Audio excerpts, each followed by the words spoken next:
Hi there, I'm Tyler Ballhorn, and this is the Stockscores Market Minutes for January 14th, 2013. A reminder to subscribe to my YouTube channel. You'll get instant updates of video uploads. This week's topic is hitting ceilings. We're going to discuss the importance of resistance because it is particularly important this week when we look at the index charts. Price highs represent the maximum that investors were willing to pay for the fundamentals in the past. I call these inflection point tops. They're the price point where price stopped going up and started going down. These price ceilings, or resistance as they're often called, establish a psychological barrier for the market and usually cause the buyers to lose their motivation to act. Now it's important because breaks through resistance are best if they follow a period of sideways trading. The tendency is for markets to rally into resistance, get stuck, go sideways for a while, and then when they break out, they usually continue that trend. Well, let's take a look at the charts of the major market indexes and you'll see some examples of resistance. First up is the chart of the S&P 500. You can see the comeback that we've had since the start of the year when the fiscal cliff deal was solved. But that rally is now at long-term resistance at the highs from September. It is no wonder that we've seen very little price volatility and relatively low volume the last few days, as investors are not too motivated to send stocks higher up through that price ceiling. Now what's important is that there are rising bottoms into that rally, and therefore there is optimism among investors. There's just not that willingness to jump over the cliff. What is likely to happen is this market will trend sideways for a while with very low volatility, but if it can get a catalyst, something that drives buyer motivation to push stocks up through that red line, well then we're in for another leg to the upward trend.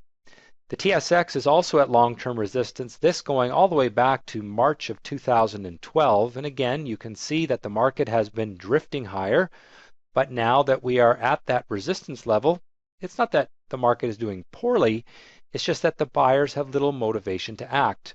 Now what's important is that we've also see that there's not a whole lot of motivation for the sellers to act. The stock market is trading in this narrow, quite boring range where there's not a lot of action, and that's actually a good sign for stocks or markets that hit resistance. Having said that, we still need that break through that ceiling. This is a chart of the Russell 2000, which doesn't have a horizontal line of resistance, but instead an upward sloping one. And I think that exemplifies that the retail investor is coming back to the market and starting to accumulate the lower priced, more speculative stocks that the retail investor tends to favor. You know, the large institutional funds, they tend to go after the large cap stocks. And the fact that this chart has rising top is a good thing. That's a sign that the buyers are pretty motivated in this particular sector of the market.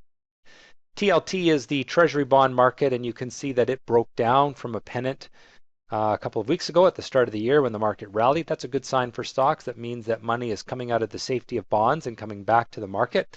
And I don't see any signs that this trend won't continue. I think that the bond market is likely to head lower. US dollar is in a relatively weak pattern, falling tops over time. That too is favorable for stocks, although we haven't seen a strong correlation with the weakness in the US dollar and strength in the market over the last week, but nonetheless, this is a positive chart for the stock market. The euro has been doing well with the US dollar weak, and that is again a good sign, although we do see the euro coming into some resistance up there at 134, which corresponds with support on the US dollar. So while I expect the US dollar to fall a little more and the euro to rise a little more, these are going to encounter some barriers in the near term. Gold is in a downward sloping channel and best avoided right now. I know that there are a lot of gold bugs out there thinking that gold has to be bought because the world's economies are printing money like it's going out of style. And while that is true, the market does not really seem too concerned about inflation. Money is not flocking into gold as you would expect it to, given the situation. Oil is interesting because it is just starting to break through its downward trend line and has been strong, one of the stronger trading assets over the last month or two. And that's a positive. I think, you know, the energy market has been really overlooked in the last little while, but I'm starting to see some life come back to some of the energy stocks, and I do recommend you keep an eye on that sector. So my outlook then, U.S. stocks, I am neutral. Canadian stocks, I am neutral, but both with an optimistic slant because they are testing resistance. Bearish on gold and neutral with an optimistic slant on oil. Stocks are hitting strong resistance levels and will need a catalyst to drive them through to continue the upward trend. While I am bullish longer term, it is likely that stocks get stuck here and go sideways or make a pullback in the near term. And I do see favor starting to return to oil. Well, that has been the Stockscores Market Minutes for January 14th, 2013. Have a great week in the market and trade well.